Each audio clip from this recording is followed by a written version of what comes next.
Once upon a time, deep in the jungles of Africa in a tiny village, there existed a certain tribe that considered it a great taboo for girls to eat dove meat. Girls were permitted to eat all other types of meats, but dove meat was preserved for boys and men only. It was believed that great tragedy would befall any girl who dared eat the meat. Depending on the severity, breaking this taboo was either punishable by death or excommunication from the tribe. So it happened that in this tribe, there lived a girl called 𝗔𝖏𝖂𝒃𝒐𝒐. She was the most beautiful girl in the village, and every young man was dying to win her for a wife. Her cute dimples gave her a bewitching smile, which was enough to cure any stress-related issues. Her hips swayed graciously as she walked, and watching her walk was enough to put a smile on anyone. She was a soft-spoken person, and what many people loved about her was that she had this hearty, infectious laugh that seemed to draw people closer to her. Besides her beauty, 𝗔𝖏𝖂𝒃𝒐 was a role model to many girls in the village. She was as respectful can be, and she always treated everyone with due respect. She never let her beauty get into her head, as she clearly understood her role as a girl in the society. She was very hardworking, and one could think that she had a magic touch because everything she set her mind to do always turned out to be very successful. Many suitors had visited her home to ask for her hand in marriage, but 𝗔𝖏𝖂𝒃𝒐's parents had kept their requests pending until the time was ripe for their daughter to get married. They didn't want to make the choice for their daughter, but instead wanted her to marry the man of her choice. Now, in this same village, there lived a man called 𝗔𝒂𝒃𝒐𝒍. 𝗔𝒂𝒃 was the most hated fellow in the tribe, and he was 3 times 𝗔𝖏𝖂𝒃𝒐's age. He was not that good-looking, and to add to that, he was the laziest guy in the village.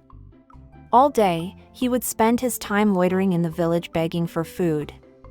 His hair was unkempt, and his clothes emitted a foul smell from the many days they had remained unwashed. His eyes were always crusty, and houseflies were a common sight around his eyes. His stained teeth was enough proof of the many years they had not been brushed. However, the funny thing about 𝗔𝒂𝒃𝒐𝒍 was that he was a secret admirer of 𝗔𝖏𝖂𝒃𝒐𝒍. Each day from a distance, 𝗔𝒂𝒃𝒃𝒐 would stalk 𝗔𝖏𝖂𝒃𝒃 as she went around her businesses, and he always longed for the day 𝗔𝖏𝖂𝒃𝒃 would become her wife. He would smile at the thought of himself walking around the village with his beautiful wife, 𝗔𝖏𝖂𝒃𝒃. He knew it was a long shot, but as long as 𝗔𝖏𝖂𝒃𝒃 wasn't married to anyone yet, he knew he had the slimmest of chances to win her somehow. So one day, 𝗔𝖏𝖂𝒃𝒃's parents sent her to the forest to collect some special herbs for her ailing grandpa. These herbs were only gotten from a rare type of flowers that grew deep into the forest. Being a brave girl, 𝗔𝖏𝖂𝒃𝒃 embarked on her journey to the forest, armed with nothing but a slingshot and a small sword. Cases of wrongdoing such as kidnapping, theft, etc. were unheard of in the village, and so the only threat to 𝗔𝖏𝒂𝒃's journey was the wild animals in the forest. The forest was 20 miles away from the village, and most parts of it was covered in pitch darkness from the limited penetration of sun rays. Crickets could be heard in their thousands making creepy noises as frogs croaked noisily from the comfort of the water paddles that were in the forest. Unbeknownst to 𝗔𝖏𝒂𝒃, 𝗔𝒂𝒃, who had learned of her journey to the forest, was trailing her from a distance as he sheepishly smiled at the sight of her girl of dreams walking in front of him. When she came to the forest, the sight of it sent chills down 𝗔𝖏𝒂𝒃's spine. Terror was spelled all over her beautiful face, but she had to act brave, or else her grandpa would die of illness. She had to subdue her fears and let the magnitude of her mission take control. Taking a deep breath, she started her journey deep into the forest. She could hear her feet trend and the cracking of twigs and leaves underfoot. A smell of timidness was hovering the air, and she could hear her heart beating faster, as if it was threatening to break free from her rib cage. Clutching her fists tightly and silently praying to God for protection, 𝗔𝖏𝒂𝒃 went deeper and deeper into the forest. 𝗔𝒂𝒃, being the coward he was, did not enter the forest, but instead he hid himself in some thickets, awaiting for 𝗔𝖏𝒂𝒃 to return so he could continue with his admiration fantasies as he followed her back home. 3 hours later, the sun was almost setting, and 𝗠𝖚𝖒𝒂 was still inside the forest. At this point, 𝗂𝒂 was worried to the core about her whereabouts, but he wouldn't risk to go looking for her. Could something bad have happened to her? 𝗂𝒂 asked himself severally. He was about to give up on her and go back home when from the corners of his eyes, he saw the beautiful figure of 𝗠𝖚𝖒𝒂 emerge from the forest. She looked exhausted, but satisfied. On one hand, she was carrying her sword and slingshot, and on the other hand, she was carrying the herbs. She was as hungry as a wolf, and she was about to start her journey back home when she heard a dove cooing nearby. Knowing very well that there was no one around to watch her, 𝗠𝖚𝖒𝒂, who was a great markswoman, aimed at the dove with her slingshot, shot it down, and proceeded to light a fire at the edge of the forest. She roasted the dove, and hurriedly ate it as time was not on her side. She was about to swallow the last piece, when all over a sudden, like a healthy antelope, 𝗂𝒂 sprang out of the bushes, with an evil smile on his face. "I just saw what you just did, and I am going to report you to the elders," said 𝗂𝒂.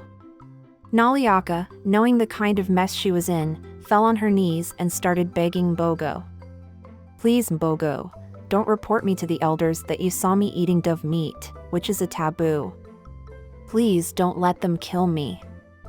𝗂𝒂, who was enjoying every minute of it by now, looked straight into 𝗠𝖚𝖒𝒂's eyes and told her, "The only way I will not report you to the elders is if you accept to become my wife. I know you aren't ready for marriage yet, but you have to promise me that you will eventually become my wife." 𝗠𝖚𝖒𝒂 was beside herself with tears. She couldn't believe that she would soon be married to the dirtiest person in the village. The very thought of 𝗂𝒂 becoming her husband made her weep like a little baby, but what choice did she have? She had to accept 𝗂𝒂's proposal, or else she could get reported for breaking a taboo. 𝗂𝒂, on the other hand, was beside himself with happiness. He couldn't believe that he had finally bagged the most beautiful and hardworking girl in the village. His stalking habits had finally paid him handsomely. As they started their journey back home, 𝗂𝒂 told 𝗠𝖚𝖒𝒂, "Now, since I am a decent man, I will not be in a hurry to marry you. However, I must make sure that the whole village gets to know that you are betrothed to me. So, until the day our marriage will be finalized, I will always be seen walking with you to the village dances, and you will always dance with me. And because your parents hate me passionately, when I visit your home, you must always share your food with me. And as a reminder as to why we are in this thing together, anytime you try to avoid me, I will always make the doves cooing sound to remind you of what you did. I will never tell anyone of what you did, provided you do as I instruct you. Do you agree?" In a defeated tone, 𝗠𝖚𝖒𝒂 accepted all of 𝗂𝒂's demand. Finally, the two got to the village, and everyone went their separate ways. Early the next morning, with no speck of shame in him, 𝗂𝒂 visited 𝗠𝖚𝖒𝒂's home. On arrival, 𝗠𝖚𝖒𝒂's dad was about to chase him away, when 𝗂𝒂 told him that he was there, not to interrupt anything, but to ask her daughter for a hand in marriage. Letting out a boisterous laughter, 𝗠𝖚𝖒𝒂's dad, who was very sure that her daughter would decline 𝗂𝒂's request, decided to call her daughter and inform her of the stupid request, which 𝗂𝒂 had just made. However, to his rude shock, 𝗠𝖚𝖒𝒂 accepted 𝗂𝒂's offer, and she verbally became engaged to him. 𝗠𝖚𝖒𝒂's parents couldn't believe their ears, but their hands were tied, and they couldn't go against their daughter's wish. On the other hand, 𝗂𝒂 was whistling happily, as if in an attempt to mock 𝗠𝖚𝖒𝒂's parents. Now, it was just a matter of time, and the elders would convene a meeting to set the wedding date. News about 𝗠𝖚𝖒𝒂's betrothal to 𝗂𝒂 spread quickly around the village. It was hard for anyone to believe that the most beautiful girl in the village would soon be married to a man 3 times her age, and who was the most hated fellow in the village.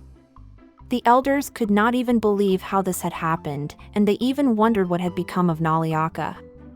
They tried to talk to her and convince her otherwise, but their efforts bore no fruits. Days turned to weeks, and weeks turned to months. The wedding was now a few months away. However, as the days passed, 𝗠𝖚�ㅬ became a pale shadow of her former self. She lost her bubbly nature, and most of the time she would spend her day locked up in her room crying. It was clear to everyone that something was troubling her, but no one could put a finger on it.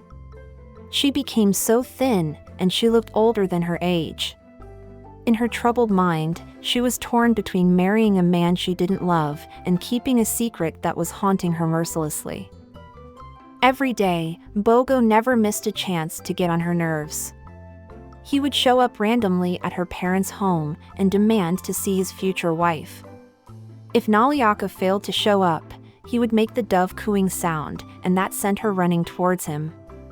Poor 𝗠𝖚�ㅬ had now become his prisoner. One day, the village chief organized a party for the villagers, and everyone was invited. It was mandatory for everyone to attend, as failing to attend was a sign of utmost disobedience to the chief.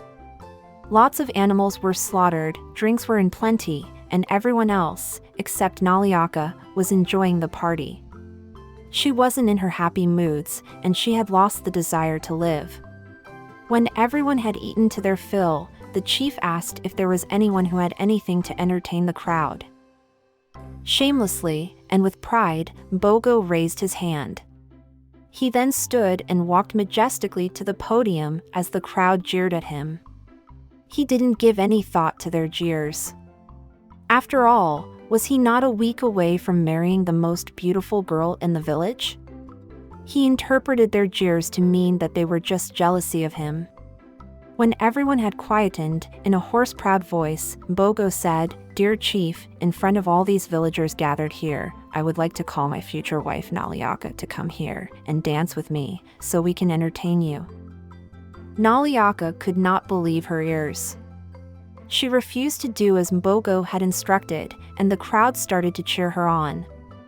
In disbelief, 𝗂𝒂𝒃 started imitating the cooing sound of a dove in a bid to try and threaten 𝗠𝖚𝖬𝒂𝒃. No one understood why he was making the sound, but they were soon to understand. 𝗠𝖚𝖬𝒂𝒃 rose from where she was seated, and with bitter tears flowing down her face, she started heading to the podium. In her mind, she had resolved to break free from 𝗂𝒂𝒃's prison. She was ready to face consequences of her actions, rather than marry a man she didn't love at all. When she got to the podium, 𝗂𝒂𝒃 came to receive her, but she brushed him away. Then, with a loud, yet firm voice, 𝗠𝖚𝖬𝒂𝒃 explained to the villagers all that had happened. How she ate the dove meat, and how 𝗂𝒂𝒃 had used that to manipulate her. She told them she was ready to die, or get excommunicated, then get married to the dirtiest man in the village. All this time, 𝗂𝒂𝒃's eyes were almost popping out of their sockets with shock. When 𝗠𝖚𝖬𝒂𝒃 was done, everyone in the village sympathized with her. She had not broken the taboo willfully, but circumstances had forced her. After carefully listening to her story, the elders decided not to punish 𝗠𝖚𝖬𝒂𝒃, and she was forgiven. Her engagement with 𝗂𝒂𝒃 was deemed not to be genuine, and so it was broken. And because of using a taboo to manipulate someone, 𝗂𝒂𝒃 was excommunicated, never to be heard of again. As for 𝗠𝖚𝖬𝒂𝒃, she couldn't hide her joy. She felt in her heart like she had just been relieved from carrying a multitude of guilt. It dawned on her that all along, she had let her fears manipulate her, instead of facing them. Had she not confessed of her crime, fear was 1 week away from sending her to a marriage prison with the filthiest person in the village. So friends, in your life, maybe you've made terrible mistakes, and the devil is using that against you. Don't be his prisoner again. Look him straight into his face and tell him, "Yes, I did it, but I'm done being your prisoner." Don't let fear make you think that you are too dirty that God can't clean you up. Thanks for watching. Make sure to like and subscribe for more moral stories.